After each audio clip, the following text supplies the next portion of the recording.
Welcome to Monk's Temple. Find a comfortable position, wherever you are. This isn't about adding another task to your list. It's about uncovering a space that already exists within you, a quiet room behind the daily noise. For the next while, let's simply explore that space together. The journey we're beginning today is rooted in a simple, profound truth from Buddhist psychology: your awareness is not your thoughts. Your thoughts are events that happen within your awareness, like weather patterns moving through the vast, open sky. And the most direct way to experience this sky-like nature of your mind is through the anchor that is always with you, your breath. Specifically, the first 5 breaths of your day. Before we delve into the practice, let me share why this is more than just a calming technique. Modern psychology talks about the default mode network, the brain's background chatter that activates when we're not focused on a task. This is the voice of self-referential thought, planning, worrying, ruminating about the past, projecting into the future. The Buddha identified this same phenomenon over 2,500 years ago as the monkey mind, the restless, chattering engine of suffering that spins a story of a separate, fragile self. The act of consciously taking 5 breaths upon waking is a deliberate, gentle interruption of that default mode. It's a psychological pivot from being lost in the narrative to becoming the conscious witness of the narrative. You are, in that moment, performing a software update on your own consciousness. I learned this not in a lab, but in a very human way. Early in my exploration of these principles, I was staying in a small hermitage. My mind was a torrent of questions and doubts. The monk there, a man of few words, pointed to an old, dented copper bowl sitting out in the rain. "Watch it," he said. I did, for days. When it was empty, the rain would hit it with a sharp, tinny ping. As it began to fill, the sound deepened to a softer plink. When it was nearly full, the raindrops would merge silently with the water inside, creating only faint, vanishing ripples. He said, "Your mind, empty of mindful presence, is like the empty bowl. Every experience, a thought, a sound, a worry, hits it with a loud, jarring noise. It reacts to everything. But a mind that has collected some presence through practices like mindful breathing is like the filling bowl. Experiences enter with less disruptive noise. They are absorbed into a wider, deeper container." That bowl became my first, powerful metaphor for the cultivated mind. The first 5 breaths practice is how you begin to fill your bowl each morning, so you are not at the mercy of every single ping and plink the day throws at you. If this idea of building an inner container resonates with you, consider subscribing to Monk's Temple. Your subscription is like a gentle knock of support on this shared door of practice, helping these conversations continue. So, how do we start filling the bowl? Let's understand the core Buddhist principle at play here. Sati, or mindfulness. In the West, we often think of mindfulness as paying attention. But in the original Buddhist psychological framework, it's more nuanced. It's remembering to pay attention. It's the faculty of recollection that pulls you back from being absorbed in the thought stream. Waking up and immediately grabbing your phone is the ultimate act of forgetfulness. You forget your fundamental state of being and plunge directly into the world of doing and reacting. The simple intention to take 5 breaths before anything else is an act of sati. You are remembering your deeper nature. You are establishing what psychologists call metacognition, the ability to think about your own thinking. You're creating a buffer zone between stimulus and reaction, and in that buffer lies your freedom. Let me explain this with a modern example. Imagine your mind is the homepage of a busy news website. When you wake up unguided, it's covered in dozens of flashing, alarming, attention-grabbing headlines. Urgent, meeting at 9 a.m. Breaking, remember that awkward thing you said 5 years ago. Analysis, everything that could go wrong today. These are your automatic thoughts. They are designed to hijack your attention. The practice of taking 5 breaths is like opening the settings menu of that website. For those few moments, you are not engaging with the headlines. You are accessing the back end, the control panel. You are reminding yourself that you have the ability to choose which tab to look at, or even to change the layout entirely. You are moving from being a consumer of your mental newsfeed to being its editor-in-chief. This shift is critical because, as the Buddha taught in the Second Noble Truth, suffering arises from craving and aversion, from wanting things to be different than they are. Your morning mental newsfeed is usually full of cravings: I need coffee, I need to be productive, and aversions: I don't want to go to work, I hate this tired feeling. By accessing the settings menu first, you don't immediately get pulled into chasing or resisting those headlines. You meet the day from a place of slightly more choice, slightly more balance. I saw this principle in action with a CEO I once advised. He was the picture of external success but described his inner state as perpetually braced for impact.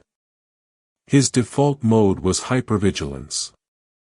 We worked on one thing. Before his car door opened at the office, he would take 5 breaths, feeling the leather of the seat, his feet on the floor mat, the complete pause between home and work. He called it landing the plane on the tarmac instead of crash landing on the runway. He reported that this simple 30-second practice didn't change his workload, but it fundamentally changed his presence within it. He began to respond to crises from the control panel, instead of reacting from the alarm headline. His story is a testament to the Buddhist idea of right action, action that springs from a centered, aware place, not a turbulent, reactive one. This is the foundation. We are not trying to empty the mind. We are changing our relationship to its content.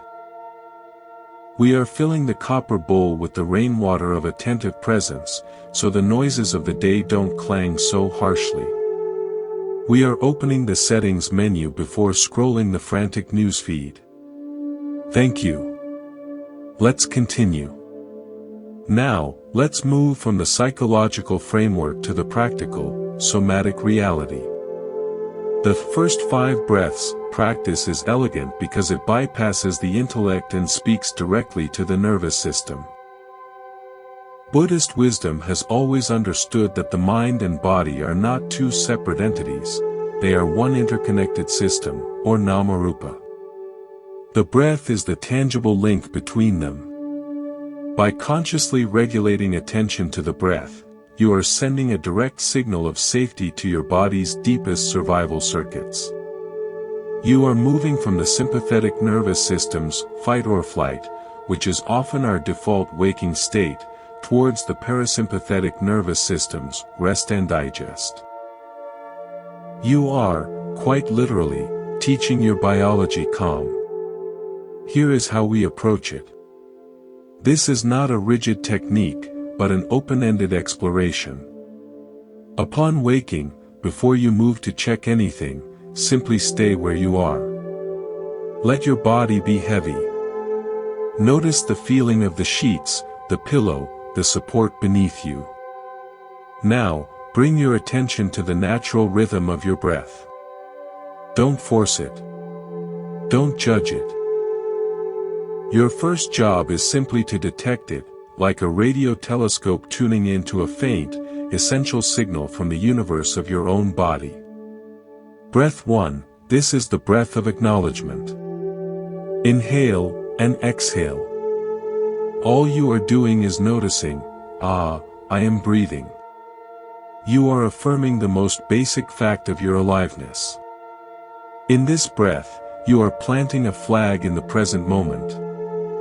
You are here. You are alive. This breath is the foundation. Breath 2, this is the breath of exploration.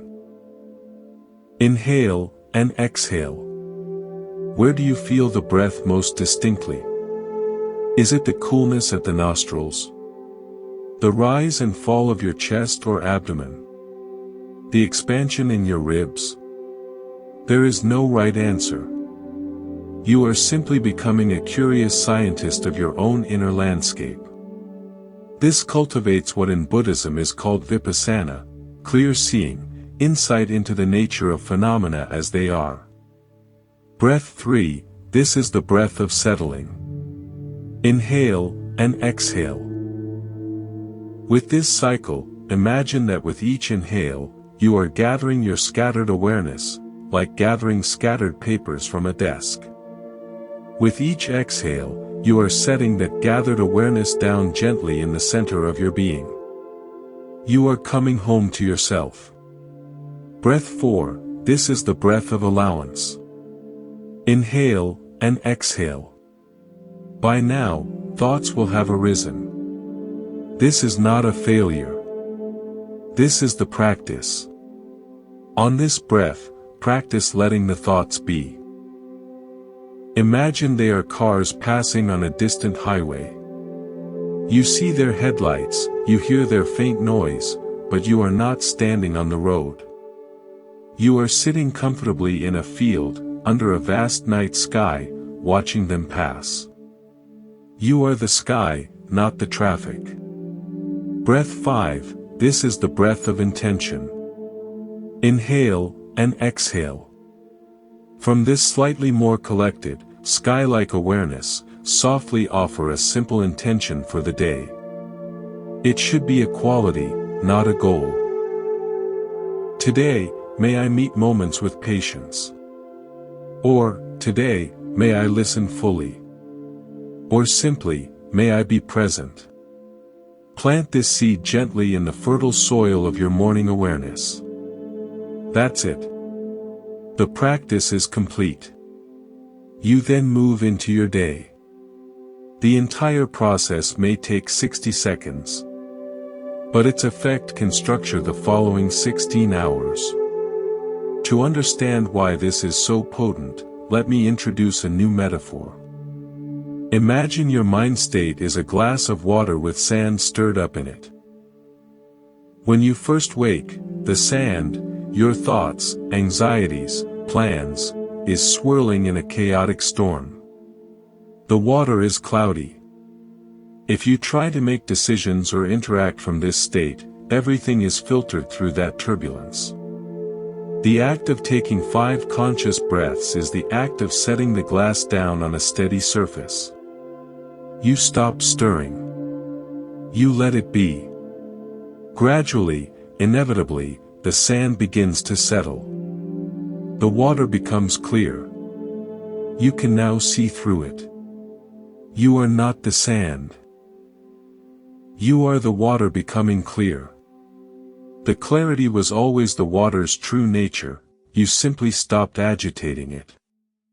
The Buddha's path is about settling the sand of mental defilements, kilesas, to reveal the innate clarity of mind, pabhasara.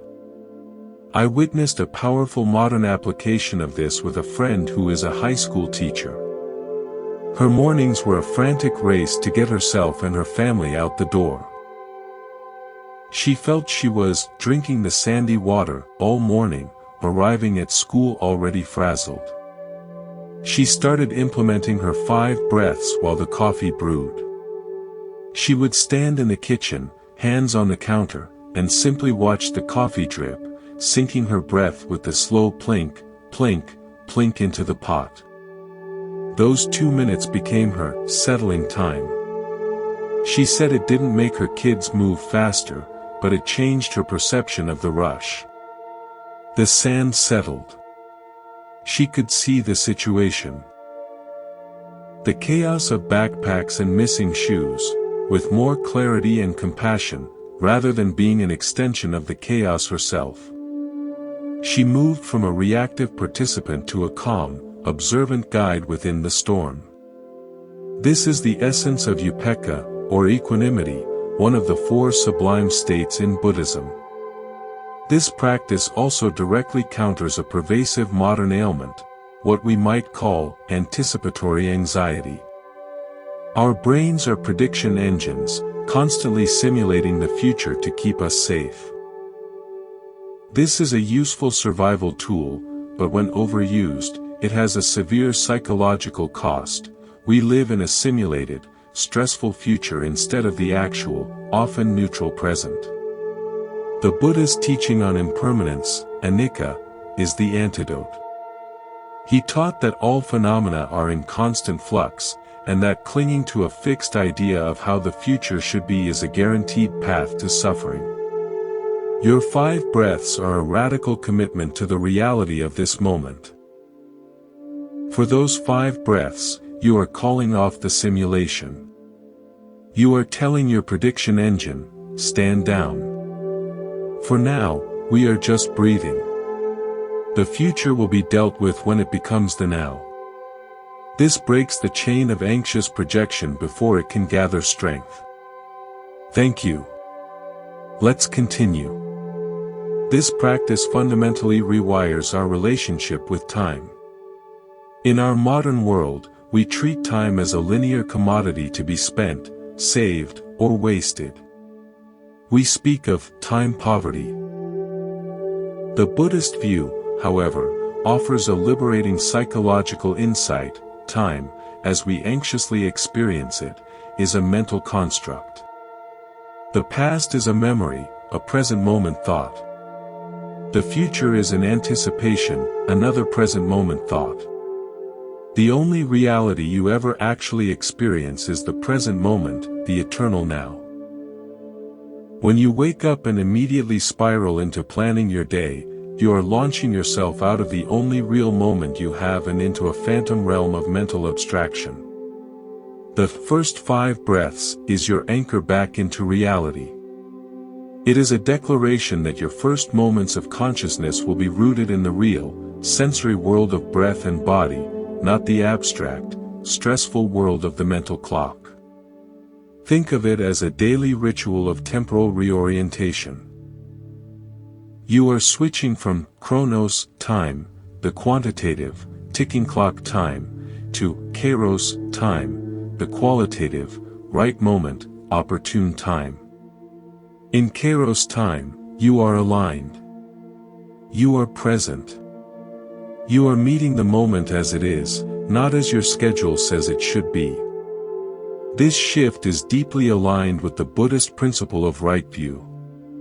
Right view begins with understanding the nature of reality, and part of that reality is the ever-fresh, ever-unfolding present.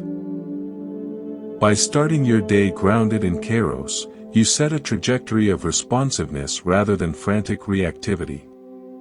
Let me illustrate with a story. I once knew a woman who worked as an air traffic controller, one of the most chronos-driven, high-stakes jobs imaginable. Screens filled with blips, each representing hundreds of lives, all moving in tightly coordinated slices of time. The pressure was immense. Her personal life was suffering because she couldn't switch off the hypervigilant, time-obsessed mode. Her therapist, familiar with mindfulness, suggested a bizarre inversion. For 1 minute before her shift, she was to watch the second hand of the clock sweep a full circle, while syncing her breath to it, a slow inhale for 30 seconds, a slow exhale for 30 seconds. She said it felt interminable at first. But in that minute, she wasn't controlling time. She was observing its passage with her breath as a companion. She was practicing being in kairos within the heart of chronos. This tiny ritual created a psychological buffer. She reported that it allowed her to step onto the floor not as a servant of the clock, but as a masterful participant within time. The blips on the screen were still urgent, but they no longer controlled her inner tempo. She had found a point of stillness within the storm. This is a practical embodiment of the Buddha's teaching on finding the deathless, anatta, that which is untouched by time, within the fleeting moment. Here is another original metaphor. Consider your attention to be a highly sensitive, valuable camera. Waking up and plunging into digital stimuli is like taking that expensive camera and handing it to a hyperactive child who starts snapping rapid-fire, blurry photos of everything in a chaotic room. The results are a useless, stressful blur. The first 5 breaths practice is the act of gently taking back the camera. You close the lens cap for a few moments. You feel its weight in your hands. You adjust the strap. You take a deep, clean breath.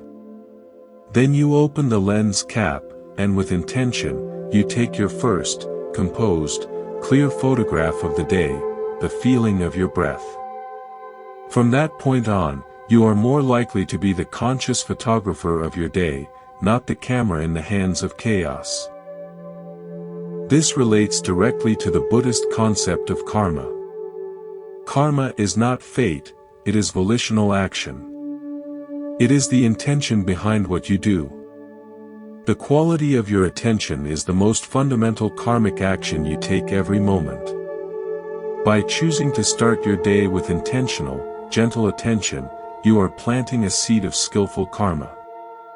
You are setting in motion a chain of cause and effect that favors clarity and calm over reactivity and blur. You are, quite literally, shaping your mind's future habits. I remember a carpenter who came to a retreat, his hands rough and capable, but his mind worn thin by constant deadlines and the pressure of perfection. He was frustrated by meditation, saying he couldn't stop thinking about joinery and angles. I asked him about the very first thing he did when approaching a raw, beautiful piece of wood. He said, "Well, you don't just start cutting. You stand with it. You look at its grain. You feel its weight. You see the story in the wood. You might even knock on it to hear its sound. You have a conversation with it before you ever make a mark." I suggested his 5 breaths could be that same conversation with the raw material of his new day. He wasn't meditating to stop being a carpenter, he was using the essence of his craft, respectful, attentive engagement with the material at hand, as his meditation. He later told me that framing his practice this way transformed it. His morning became about listening to the grain of the day, before making the first cut. This is right livelihood seeping into every moment, bringing full, respectful awareness to your primary material, which is your own life. The breath practice also directly counteracts what psychologists call attentional capture, the way alarming or alluring stimuli hijack our focus. Your phone is a designed attentional capture device. By reaching for it first, you are voluntarily letting your consciousness be captured. You are handing over the steering wheel of your mind's first impressions.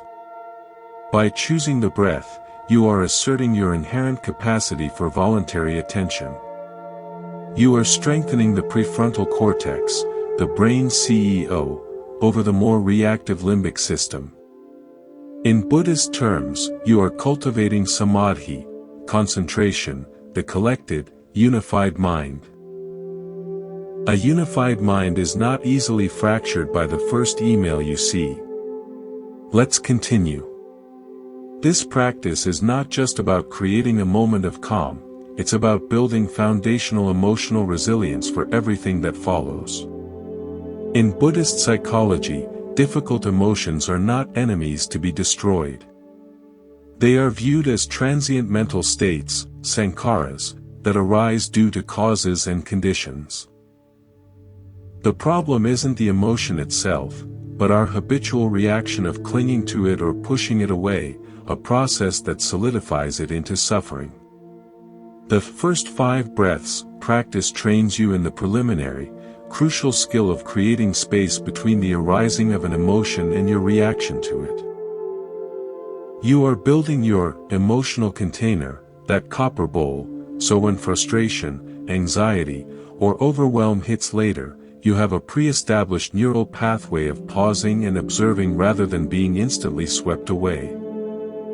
Consider a modern psychological concept, the amygdala hijack, where the brain's threat detection center overrides the rational prefrontal cortex. Now, consider the Buddha's teaching on the second arrow. The Buddha said that in life, we cannot always avoid pain, the first arrow. But we often shoot ourselves with a second arrow, our emotional reaction to the pain, our rage, our shame, our despair.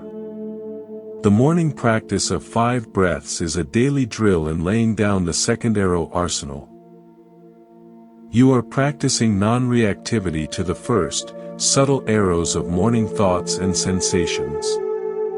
This builds the muscle memory so that when a bigger first arrow strikes later, a critical email, a traffic jam, you are less likely to automatically reach for that second arrow and compound your suffering. Let me share a story about a social worker who worked with families in crisis. Her days were an emotional marathon, absorbing high levels of vicarious trauma. She described coming home feeling like a sponge full of dirty water, with nothing left for her own family.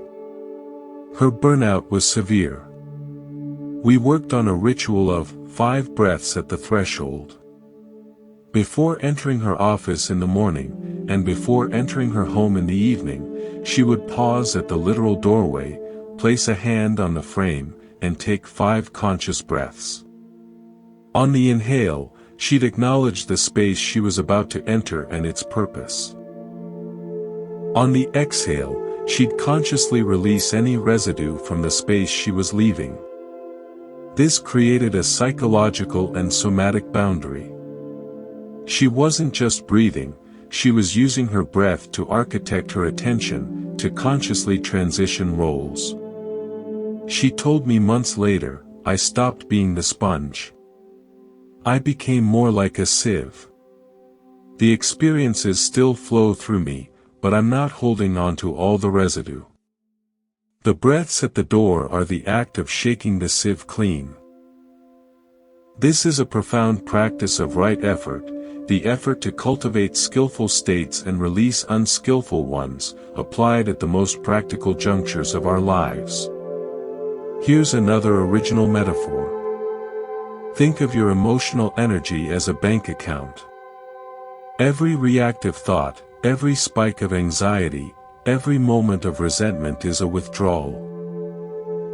Pleasant distractions, like scrolling through social media, might feel like deposits, but they're often high-interest loans that leave you with less later.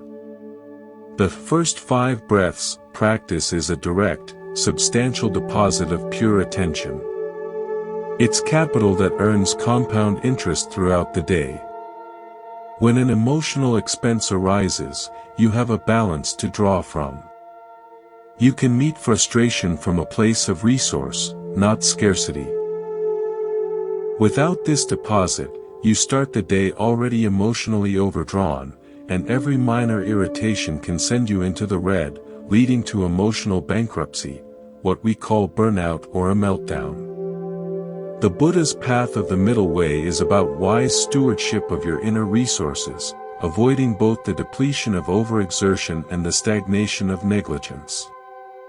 This practice also cultivates what neuroscientists call interoceptive awareness, the sensitivity to the internal signals of your body. So much of our anxiety is a disembodied, mental chatter disconnected from the physical ground of being. Emotions manifest as sensations, a clench in the jaw, anger, a hollow in the stomach, dread, a tightness in the chest, fear. By spending those first few moments tuned to the neutral, rhythmic sensation of breathing, you are recalibrating your awareness to your somatic self. You are learning the language of your body. Then, when an emotion begins to arise later, you are more likely to notice its early warning sensation before it escalates into a full-blown mental narrative. You can say, "Ah, there is tightness in my shoulders," and take a conscious breath into that space, instead of immediately jumping to the thought, "My boss is going to hate my presentation and my career is over." You are separating the pure sensation from the catastrophic story. This is a direct application of the Buddhist practice of Vedana, noting feeling tone, which breaks the automatic chain from sensation to craving/aversion. I recall a veteran who attended a mindfulness program for PTSD. He struggled with classic meditation, saying the silence made the internal noise louder. The instructor shifted the approach. He gave the man a simple, smooth stone. The instruction was this: when you wake up, before you even sit up, take this stone in your hand. For 5 breaths, don't do anything else. Just feel its temperature, its weight, its texture. Let your whole world be the facts of that stone. For this man, the breath was too linked to panic. The stone was an external, solid anchor. He reported that this 5-breath practice with the stone became his grounding cord. It pulled his awareness out of the whirlwind of traumatic memory and into the undeniable, safe, present reality of a cool, heavy object in his hand. It was his personal gateway to the present. This story echoes the Buddha's pragmatic teaching of using whatever supports, parikara, are necessary to establish mindfulness. The breath is the universal tool, but the principle is mindful presence itself. By now, you can see how this simple act is a keystone habit. It's a single, small routine that naturally disciplines other patterns. It makes you slightly more likely to choose a nourishing breakfast over a sugary one, because you're acting from awareness, not automatic craving. It makes you slightly more likely to speak kindly to a partner or child, because you are starting from a container of calm, not a cup already overflowing. It is the psychological equivalent of making your bed, a small, initial act of order that sets a tone of agency and care for the hours that follow. Now, let's delve into the deeper philosophical river that feeds this simple practice. The first 5 breaths is a direct, personal engagement with the Buddha's core teaching of anatta, often translated as non-self. This is a profoundly liberating psychological insight, not a metaphysical claim. It points to the truth that what you typically call me is not a single, solid, unchanging entity, but a flowing, dynamic process of body, feelings, perceptions, mental formations, and consciousness. The suffering of the morning, the dread, the rush, the weight of identity, I am a tired person, I am a busy person, comes from identifying with one tight, solid snapshot of this process. The practice of observing the breath creates a shift from being the thought stream to observing it. In that observation, you glimpse the truth of anatta. You see that, the breather, is an event happening, not a fixed commander. You are the awareness in which breathing, and the thought, I am breathing, both arise and pass. This is where true freedom begins. When a difficult emotion arises later, instead of it being, my anger, a solid part of a solid self, you can begin to see it as, anger arising, a transient process within a vast field of awareness. This slight shift in perspective is the difference between being submerged in a wave and standing on the shore watching the wave come and go. The breath practice is your daily trip to the shore to remember the view. Let me explain with a new metaphor. Imagine your consciousness is a pristine, white movie screen. The movies projected onto it are your life, the drama of your thoughts, the epic of your career, the romance of your relationships, the horror film of your anxieties. We spend our lives engrossed in the movies, laughing, crying, terrified. We forget the screen entirely. We become the characters. The first 5 breaths practice is the act of noticing, just for a moment, the white screen itself. It's the pause where you see the flickering light as projected light, and you become aware of the silent, stable, unchanging screen that holds it all. The screen is not affected by the drama. A tragic scene doesn't tear it, a joyful scene doesn't stain it. Your awareness is that screen. The breath is the most readily available reminder of the screen's presence, because it is a sensation that is always on, always here, prior to any movie. The Buddha's enlightenment was a permanent abiding as the screen, knowing all movies as empty, luminous projections.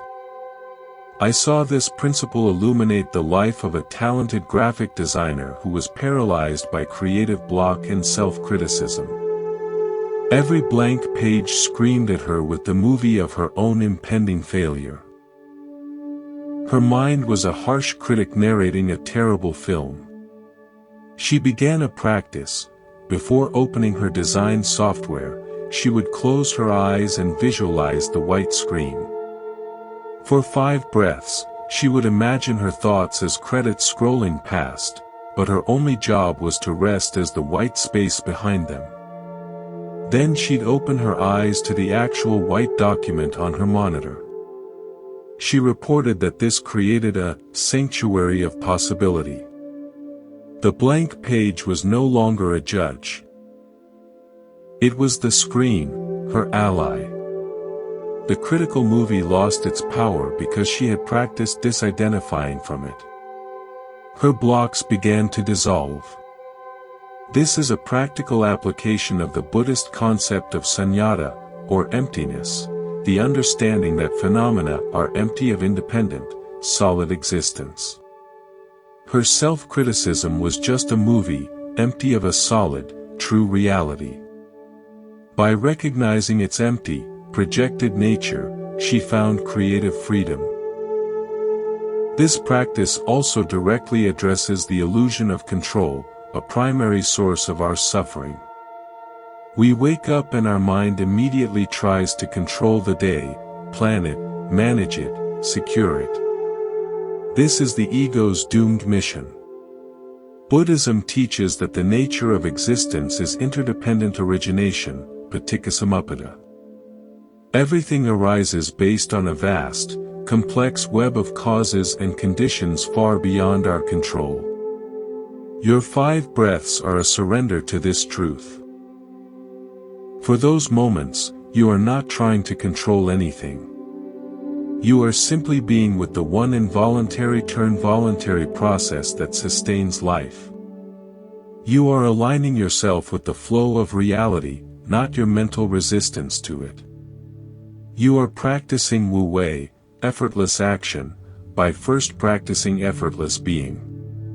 Consider the story of a mid-level manager in a large, chaotic corporation. Restructures were constant, strategy shifted weekly, and his sense of stability was shredded. He felt like he was in a small boat, frantically bailing water while trying to steer in a hurricane. His anxiety was constant. He started doing his 5 breaths not in bed, but the moment he sat down at his desk, hands off the keyboard. He would feel the chair, his feet on the floor, and just breathe, acknowledging, I am here in the middle of this storm. He said the practice didn't calm the storm, but it allowed him to notice the boat was sturdier than he thought, and that he was, in fact, part of the ocean, not separate from it. He began to see the corporate chaos as a weather pattern within a larger system. He could respond to tasks without being consumed by the apocalyptic narrative. His effectiveness increased because his actions came from a place of contextual awareness, not panic. This mirrors the Buddhist ideal of the Bodhisattva, one who remains calm and compassionate in the midst of samsara's chaos, precisely because they understand its empty, interdependent, impermanent nature. Furthermore, this morning ritual cultivates gratitude on a level deeper than thought. Gratitude, from a Buddhist perspective, isn't just a list of good things. It's the visceral recognition of your profound interdependence with all of life. That breath in your lungs. It's a gift from the plant kingdom, from the atmosphere, from the complex biological machinery built by eons of evolution. Your first conscious breaths can be a silent thank you to this unimaginable conspiracy of the universe that allows you to be here, alive, for another day. It shifts your starting point from one of lack, I didn't get enough sleep, to one of sheer, miraculous abundance, I am breathing, I am conscious. This is the cultivation of mudita, appreciative joy, starting with joy for the fundamental fact of your existence. The first 5 breaths practice is not an end in itself. In the framework of Buddhist training, it is what's known as a parikamma, a preliminary, preparatory exercise. It is the gentle hand that clears the debris from the path so you can walk further. It prepares the mind for deeper states of concentration, samadhi, and insight, panna. Think of it as tuning your instrument before playing a symphony. You would not expect an orchestra to play in harmony without first tuning to the same note. Similarly, you cannot expect your mind to engage in deeper introspection, ethical discernment, or compassionate action throughout the day if it begins in a state of dissonant cacophony. This simple tuning centers you on the fundamental note of here and now. From this tuned, settled state, the other aspects of the Noble Eightfold Path become more accessible. Right speech becomes more natural because you are responding from a slight pause, not a reactive impulse. Right action follows from a clearer sense of intention. Even right livelihood is informed by this daily realignment. You carry a refreshed awareness into your work, which can transform mere job into a field of practice. The 5 breaths are the daily recalibration of your inner compass to true north. Let me introduce an advanced application, for when you feel comfortable with the basic practice. It's called, breathing with the world. After your 5 foundational breaths, on a 6th breath, imagine that on your inhale, you are drawing in the quiet peace of the waking world. Imagine all the other beings who are also in their moment of morning stillness. The person in the apartment next door, the bird on the branch outside, the tree itself drawing moisture from the soil.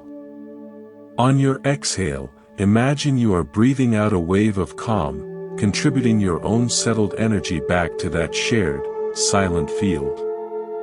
This takes the practice from personal self-help to an interconnective, almost ecological ritual.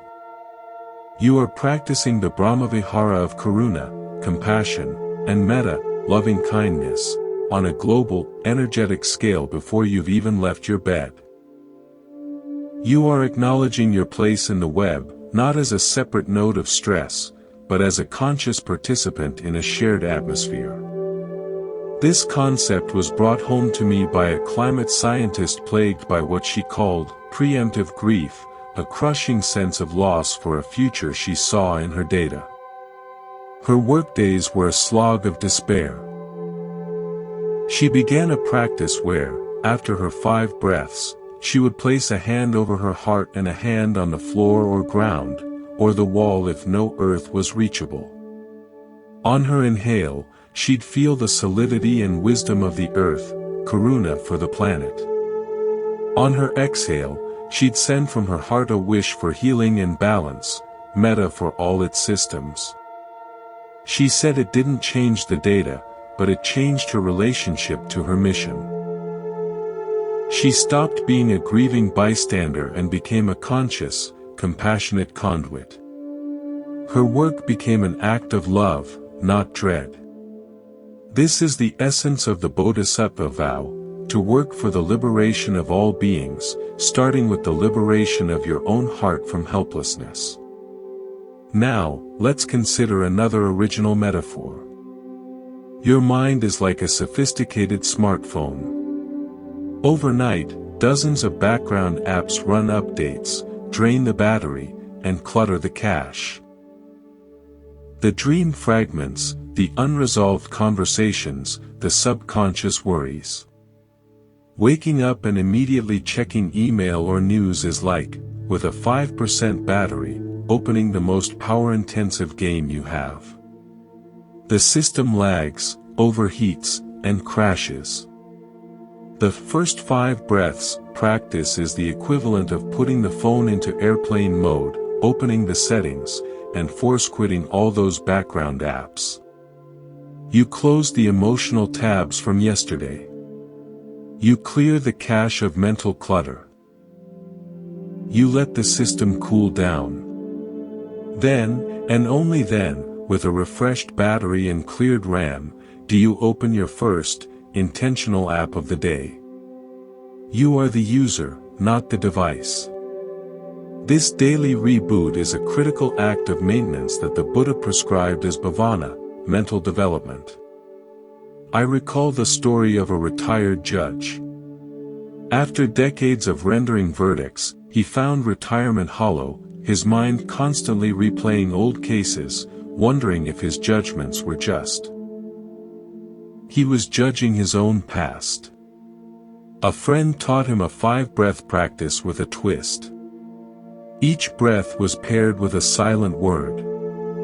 Inhale, present. Exhale, moment. Inhale, let. Exhale, go. Inhale, peace. He said this simple mantra, tied to the breath, became his new gavel. It was the verdict he now delivered to his own turbulent mind, a decree of present moment peace, a letting go of past cases. It allowed him to finally step off the bench of his own inner courtroom and just live. This practice embodies the Buddhist principle of khanti, patience, or forbearance, especially with the restless patterns of one's own mind. Furthermore, this practice builds what modern psychology calls distress tolerance, and what Buddhism understands as the capacity to be with dukkha, unsatisfactoriness, without being destroyed by it. By starting your day willingly being with the neutral, sometimes boring, sometimes restless experience of just breathing, you are inoculating yourself against the need for constant stimulation and the aversion to mundane reality. You are building the mental immune system to handle bigger discomforts later. You are learning that you can be with an experience, the feeling of restlessness, the urge to jump up, without acting on it. This is the core of emotional maturity and the foundation of ethical discipline, sila. Think of a master chef. Before the frenzy of the dinner service, they perform mise en place, everything in its place. They sharpen their knives, organize their ingredients, set their stations. The 5 breaths are your mental and emotional mise en place. You are sharpening the knife of your awareness, organizing the ingredients of your intention, setting the station of your heart. When the service of the day begins, with its rush of orders and unexpected fires, you are not scrambling in chaos. You are prepared, centered, and capable because you took the time to set your inner kitchen in order. This preparation is an act of profound self-respect and professional efficacy, a true integration of mindfulness into the art of living. Inevitably, there will be mornings when the practice feels impossible, hollow, or frustrating. This is not a sign of failure. It is a critical part of the path. In Buddhist training, these obstacles, nivarana, the 5 hindrances, are not enemies, but the very material of your practice. You will encounter sloth and torpor, when you are so tired you fall asleep on the breath. You will encounter restlessness and worry, when your mind is a jumping flea. You will encounter doubt, that corrosive voice whispering, "This is pointless. Just get up." Meeting these states with the 5 breaths is where the deepest psychological work is done. It is weight training for your resilience. The key is to abandon any idea of a perfect, calm morning. The practice is not to achieve a certain feeling. The practice is to practice, regardless of the weather inside. On a frantic morning, your 5 breaths might be shallow and crowded with thoughts. Your only job is to notice that chaos with as much gentle acknowledgement as you can muster. That noticing itself, amidst the storm, is a monumental victory. It is like spotting solid ground from a life raft in choppy seas. You may not reach it immediately, but knowing it's there changes everything. Let me offer a new metaphor for these difficult days. Imagine your awareness is a lighthouse keeper. Some mornings, the sea is calm, and the keeper's job is easy, just watching the serene horizon. Other mornings, a gale is raging. The windows are lashed with rain, the wind howls. The keeper's job is not to stop the storm. His job is, despite the chaos, to keep the lamp lit and the lens clean. He may be cold, tired, and buffeted by the wind, but he stays at his post.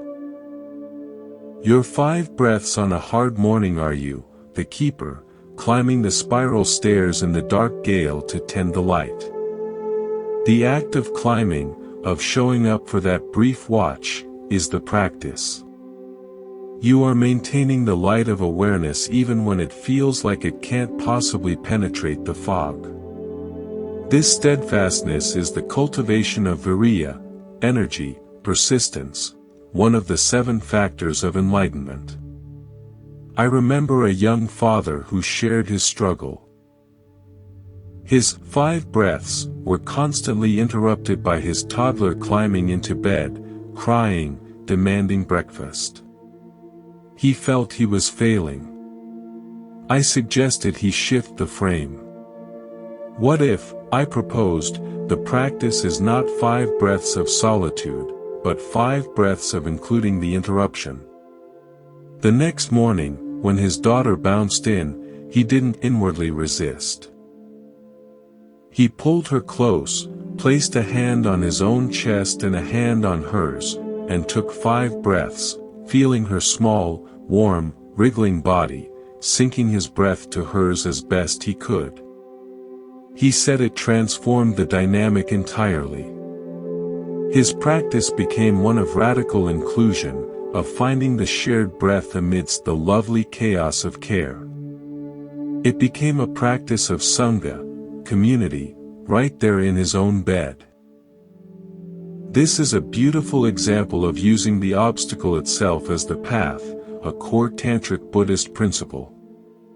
Another common obstacle is the belief that, I don't have time.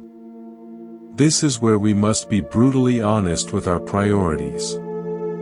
Those 5 breaths take about 60 seconds. We effortlessly lose 60 seconds scrolling, staring into the cupboard, or hitting snooze. The no time objection is often the voice of resistance, not a factual time audit. To work with this, practice the 1 breath commitment. On the most insane mornings, commit to just 1 conscious breath. Feel the full cycle, just once, with total attention. 1 breath is infinitely more powerful than 0. It maintains the thread of the habit. It whispers to your nervous system, we still remember. This aligns with the Buddha's teaching on the gradual path, Anatta. Progress is made step by step, breath by breath. 1 mindful breath is a definitive step on the path. There is also the obstacle of numbness, of feeling nothing at all. The breath feels mechanical, the practice dry. This is a valuable phase. It is showing you the nature of neutral feeling, adukkhamasukkham vedana, one of the three feeling tones.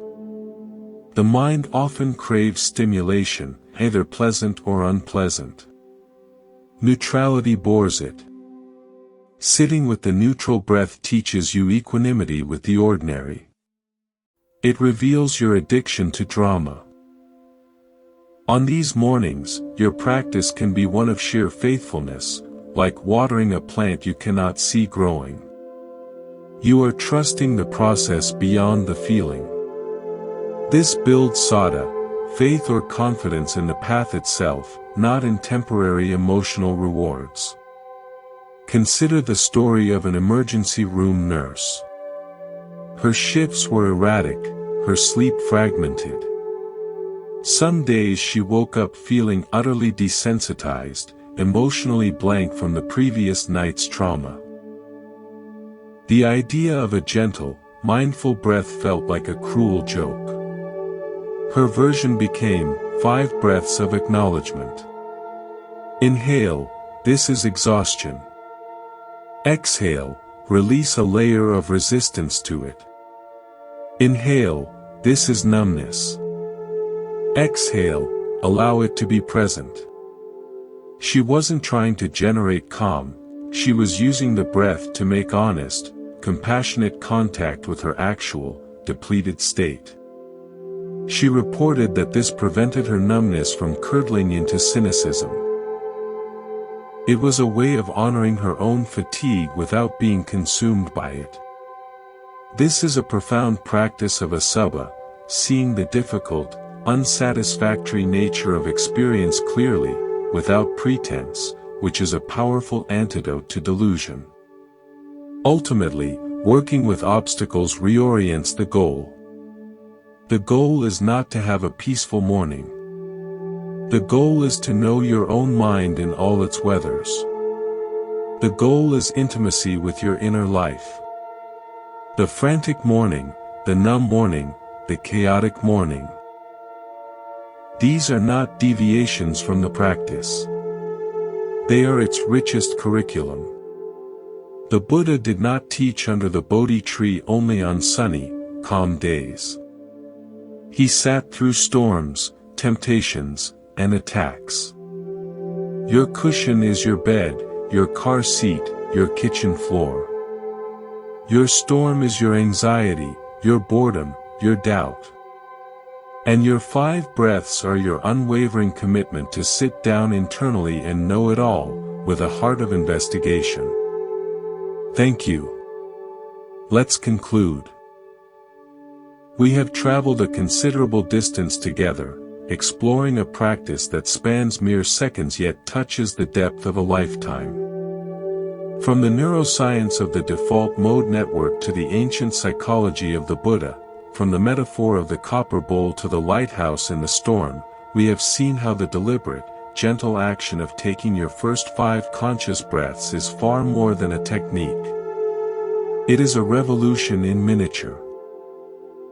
It is the daily reconsecration of your attention, the realignment of your life with the present moment, the foundational act of self-compassion from which all other compassionate action flows. This practice is your personal, portable monastery. You carry it with you. No matter where you wake up, in a quiet home, a hotel room, a hospital bed, or a shelter, that sanctuary of breath is available. It is the ultimate democratization of the Buddha's wisdom. You are not waiting for calm to find you.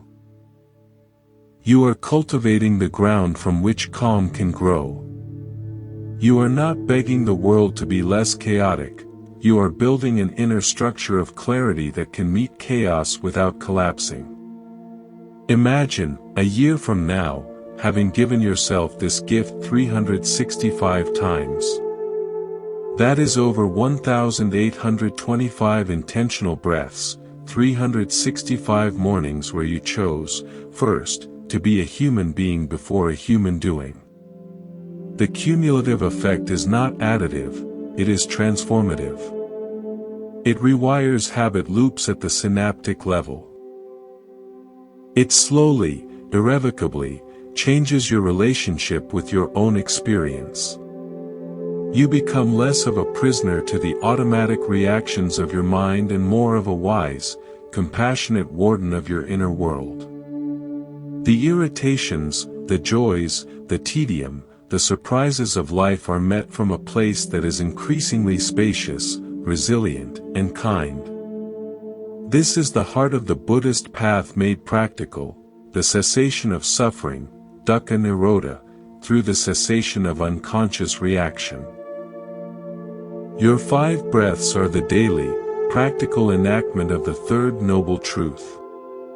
In that small space of non-doing, you glimpse the possibility of freedom within the conditions of your life, not freedom from them. So, as we end, let's return to the simplest instruction.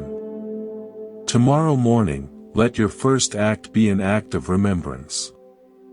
Remember the sky-like nature of your mind. Remember the copper bowl. Remember the lighthouse lamp. Feel the weight of your body, the miracle of your breath, and for 5 cycles, simply be the conscious witness of the life flowing through you. Plant the seed of your intention. Then, rise and meet your day. You have everything you need. The practice is here. The breath is here. Your awareness is here. The wisdom of the Buddha echoes in this simple, profound truth: peace is not a distant destination. It is the quality of the attention you bring to this very breath. Thank you for sharing this time in Monk's Temple. May your mornings become gateways, your breath a faithful friend, and your life a reflection of the calm you discover within. Go in peace.